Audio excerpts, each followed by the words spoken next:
Yo, what is going on, guys? Johnny here. Welcome back to another Call of Duty video. Today I have some important stuff to talk about regarding Call of Duty Black Ops 4. Now, these two pieces of information that I am going to give you, or rather these two pieces of news, are actually pretty big as far as Call of Duty Black Ops 4 goes. We have some huge changes coming to Call of Duty Black Ops 4 just ahead of the launch. Some things that they're going to change. They heard our feedback. They're going to be fixing a few things. But also, the first thing I want to talk about is that we have two analyst groups coming out saying that Call of Duty Black Ops 4 might actually be the best-selling game of 2018, regardless of the fact that it's dropping in October. I mean, which most games actually do that. They drop during holiday 2018 or whatever year they're in, which is the last quarter, which, I mean, that doesn't honestly surprise me, but the fact that they think that this could actually be Red Dead 2 is crazy. Now, before we get into it, I just want to say this is not a fact. This is just an analysis. We have two analyst firms coming out with this information.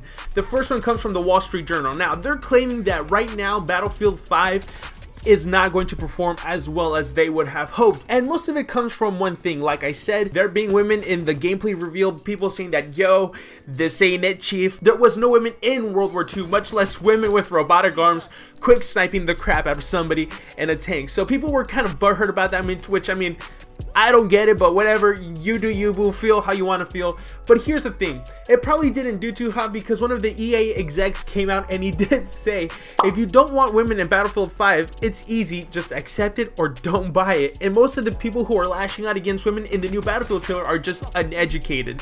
So it sounds like the players actually took them up on that offer and they are not pre-ordering Battlefield 5, and for whatever reason, EA has the nerve to come out and act all dumbfounded like, yo, fams, where's the pre-orders at? But you gotta understand that you cannot insult your fan base like this.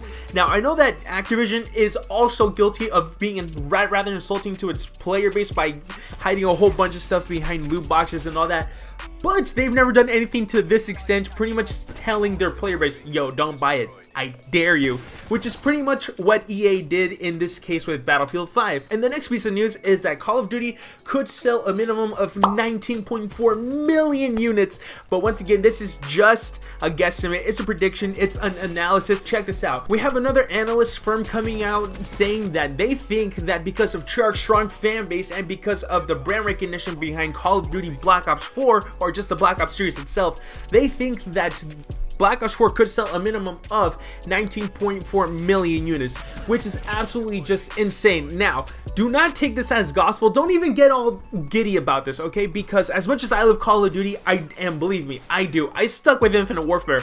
I like Call of Duty. I mean, I didn't really play too much World War II, but that's different. That's because it was just super slow. But I'm not even gonna get into that right now.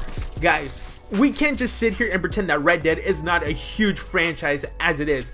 It's not going to be the next GTA 5. I'm calling that right now, because GTA 5 was just, that was like a once in a lifetime thing. I think that is the best selling game of all time. And if it's not, well, feel free to correct me in the comments down below, but I think it's nearing, if not, it's already at 100 million units sold, which is just absolutely insane. So we're not going to sit here and pretend that Call of Duty Black Ops 4 is the absolute reigning king. It is, however, going to be one of the best-selling games of 2018. There's just no getting around that. Call of Duty, even Infinite Warfare, was the best-selling game of its year. However, this time we do have Red Dead Redemption, and let's not pretend, once again, that this did not make Activision nervous. They pushed up their release date from early November to mid-October for a reason, and I really do think that the brand behind Red Dead Redemption is that reason. Now, perhaps it's not as popular as it once may have been. It's been 8 years since the last Red Dead game. However, I do think that it would be really stupid to just write it off as a non-competitor to Call of Duty Black Ops 4.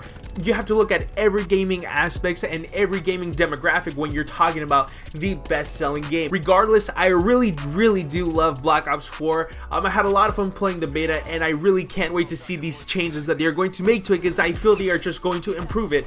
And speaking of changes, dude, talk about a sick segue there, huh? Pretty slick. Let's talk about the new changes that are going to be coming to Call of Duty Black Ops 4 just ahead of its launch. The first thing is that they are going to make sure that anybody who reached level 34 in the beta instead of level 40 are now going to get a permanent unlock token across all platforms, because they want to make sure everybody had a chance. One of the first changes coming is actually something that I really didn't mind, and that was the fog of war and minimap awareness. Now, one thing that I think is really funny before we get into it is that Treyarch is actually acknowledging that, because we know a lot of players don't want to talk on the mic, or engage in teamwork. We designed it to be effective first and foremost to the player using it, and then to be helpful to all teammates passively. And what they're changing about the Fog of War is the full circle reveal will be removed as default functionality, and the standard reveal area will be a cone that reflects the player's field of view.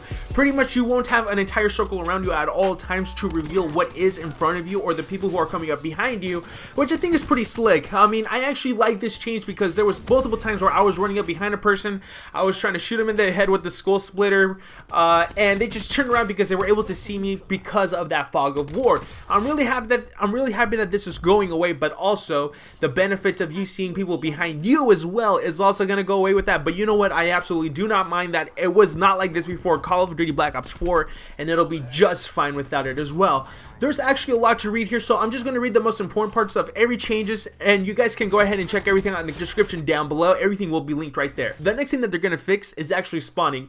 They acknowledge that spawns in Call of Duty Black Ops 4 were actually not the best. So now what they're going to do is they're taking all the data and all of the clips that you guys have sent into Treyarch, and they're going to be working on that, but also the tag deploy. They stated right here that it is too strong of an ability with very little understanding, and people were just popping that down anywhere. And so that resulted in people getting as near to the enemy spawn as possible, plopping down a tag deploy. One of the enemy team comes by, they were trying to destroy the tag deploy, but then you got like 3 or 4 people spawning on him at the same time, and he had absolutely no chance. So what they are doing to fix this issue with the tag deploy is that they are going to shorten the amount of time it's active, and they are going to lengthen the amount of time it takes for it to cool down for you to use it again. The next thing that they talked about is actually body armor and gear.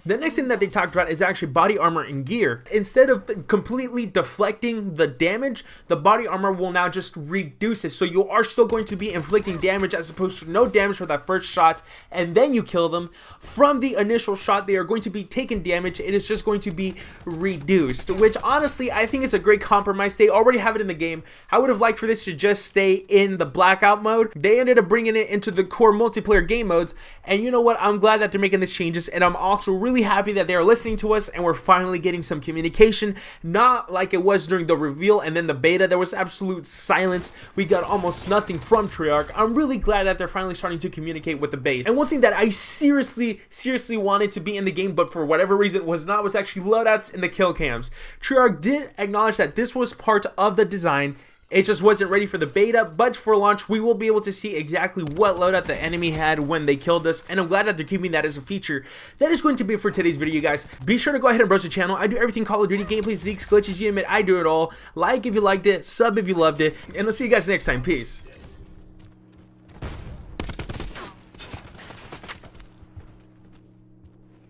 Hostile UAV circling. Our tag deploy beacon is offline. Firebrick destroyed.